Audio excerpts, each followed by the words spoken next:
I did not watch the Super Bowl. And a lot of you guys said you weren't planning on watching it either. In fact, the Super Bowl is going on at this very moment while I'm filming this. But I'm thinking to myself, I want to take advantage of the interest in football that is around there, American football, that is, to the rest of the world, American football, and to those of us here, football. But anyway, I thought we would take a look at something very, very interesting. First of all, say hello to my little friend, the Magnavox 4-track stereo tape recorder, 1968. And somebody I think told me it was Panasonic, but it's a beautiful machine. We've talked about it quite a bit in the past. It's been a few months. Definitely last fall was kind of when we stopped playing with this every day. It's been kind of in the corner of a lot of shots. But I thought today would be kind of fun due to the fact that it's the biggest American football day of the year to listen to some American football. This is play-by-play announcement, not of a Super Bowl, but of an NFL football game. Early 1980s, I believe. I think it might actually be 1980. Game with the Denver Broncos. Makes sense. I inherited this tape with this machine. It was filthy. The whole thing was filthy. But I'm so grateful because I got the entire thing for free, which was, that never happens. So it is recorded on a pretty light, probably very low end tape stock, and definitely a ferric oxide mix of some sort, and only at 1 7/8 inches per second.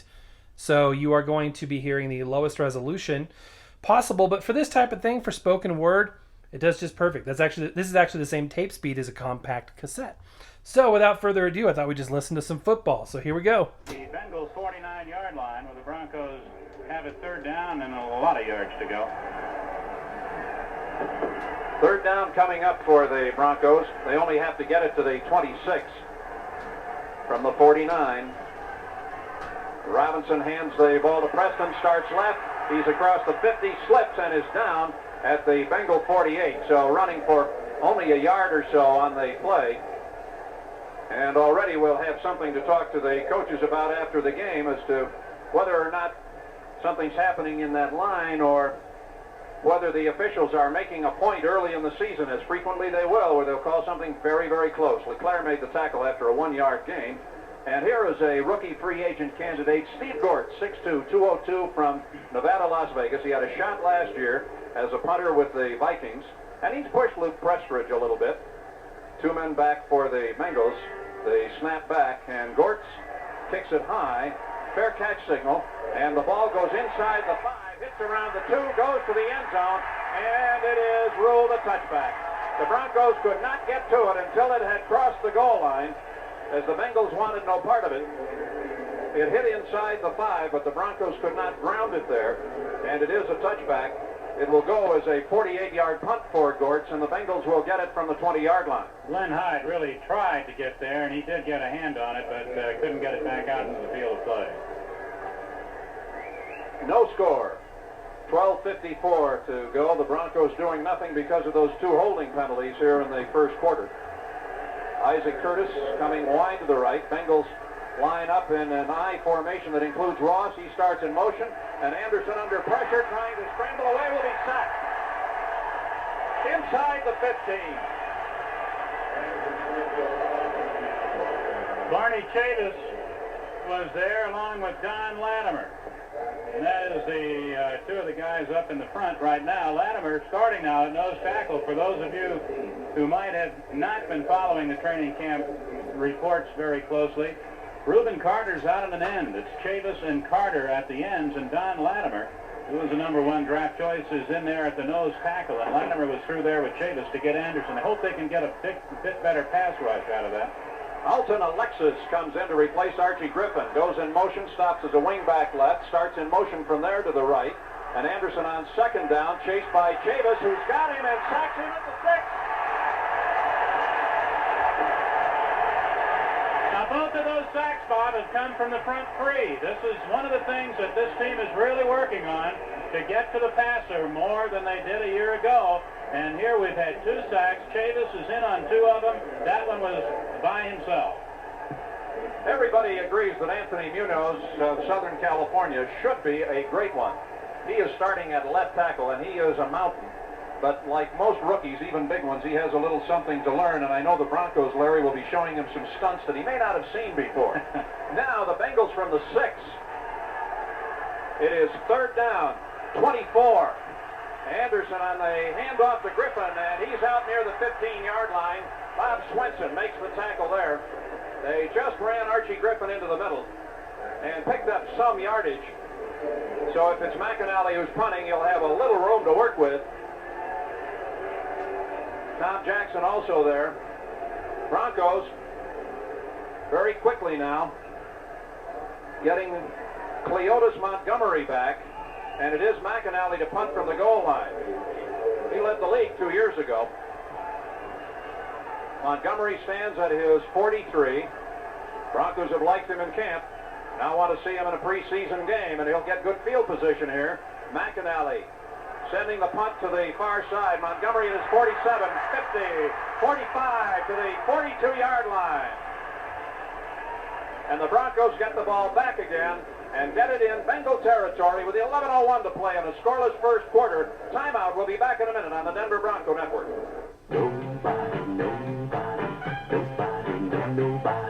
Nobody's bigger. Nobody's bigger. Nobody's bigger today. Nobody's bigger in small cars than your good friend Chevrolet. Nobody, nobody, nobody, no nobody. You heard it right, America. Nobody sells more small cars than your Chevy dealers. Small cars like Chevy Chevette, which is more popular than any other subcompact sold in America, including imports. Chevy Chevette, with lots of standard equipment and a low Chevy price. And right now, your Chevy dealer is having an all-out clearance sale, and that includes the hot-selling Chevette. The sooner you see him, the bigger selection you'll find. Nobody's bigger in small cars than your good friend Chevrolet. Nobody, nobody, nobody. Well, all of the play so far has been on Cincinnati's end of the field. The Bengals started off poorly with a fumbled kickoff. The Broncos, with a couple of holding calls, are unable to take advantage. And now McAnally's punt comes out. But still, the Broncos end up with good field position as Cleve Montgomery takes it down to the 41-yard line, where Denver will put it in play 1st and 10 at that point. And Matt Robinson, as expected, will continue at quarterback. No changes in the offensive line. Haven Moses comes out wide to the left now, and Preston goes at one of the running backs along with Jensen. First down from the 41 for Robinson. Continuing the count and dropping straight back into the right flat. Preston at the 45, at the 40, to the 35, and bumped down, and there's a flag as the tackle is made at the 35-yard line. Jim LeClaire got him low, and Ray Griffin, Archie's brother, who is a defensive back, hit him too, and it looks like, Larry, another penalty on Denver. I wonder if Ben Dreif and his crew are aware that the commissioner's here tonight. Personal foul for clipping is called on Denver. It's going to be on Paul Howard. That's Paul's second of the night. So again, the Broncos stumble on offense. We haven't really had a chance with all that's been happening in the early moments to say much about Robinson. His career statistics. Personal foul, holding number 60. Ben Dreif giving you the call. Robinson checks with him for a moment. Paul Howard is the player on whom it's called, as Larry told you. In his 3 seasons with the Jets, Robinson completed 161 of 351 passes for a little over 2,500 yards, 15 touchdowns, and 26 interceptions. And now as the Broncos hand it off, whistles, flags, and I believe that delay of game is coming this time. Yeah, time ran out. And Bob, this is the type of thing you expect in the first preseason game, unfortunately, and they just don't have it all together. And what happened there was that Robinson apparently had called a play. Don Hardiman comes running into the huddle with another play from the bench. Start, number 60. They're calling a false start, but I think the Broncos really tried to hurry to get the play in motion. Denver again in reverse, and they started after the return by Montgomery at the Bengal 41. They're now at their own 39. That adds up to a first down and 30. Larry Canada has come in. Fullbacks are the shuttle service in this quarter. Later it'll be wide receivers. Robinson drops straight back. throwing the pass, and it is incomplete, intended for Canada at the 45-yard line. Cover by Bo Harris. Matt Robinson has just gotten his first booze. He was way off target on that one. Matt, in the first scrimmage, did not have a good day at all. They were very disappointed in him. He's had some good days since then, but he's had sort of an up-and-down camp. But, Bob, I think you'll admit the young man does have a little pressure on him. Well, he has a tremendous amount when they trade a first, a second, and a backup quarterback for him. I think, too, Larry, that the Broncos trying to work 5 quarterbacks. Yeah. No one quarterback is probably getting, right now, as much work as he needs. They can't get in the groove. Now to Jensen, and Jensen straight ahead across the 40, gets it near the 42-yard line. But the Broncos will have a 3rd and long. Williams made the stop in the middle. Hardiman coming back. We've seen Jensen, Canada, Hardiman so far, rotating at the fullback position. Broncos traded a 12th-round draft choice to Baltimore for Hardiman. I've been very happy with him. Could be a real steal. This young man can play football, and he's proven it. And he certainly looked good this summer so far. Upchurch left, Moses right. Odom's tight end at the right side. Broncos at their own 42-yard line, 3rd and 27.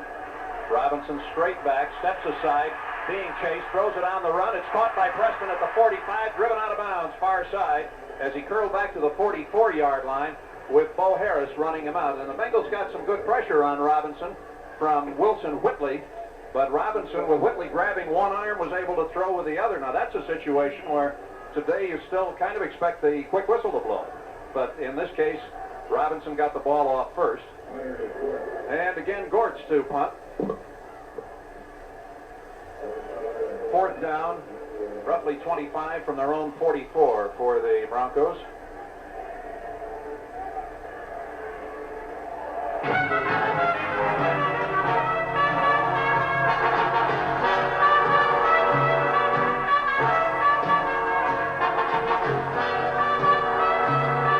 Okay, you guys.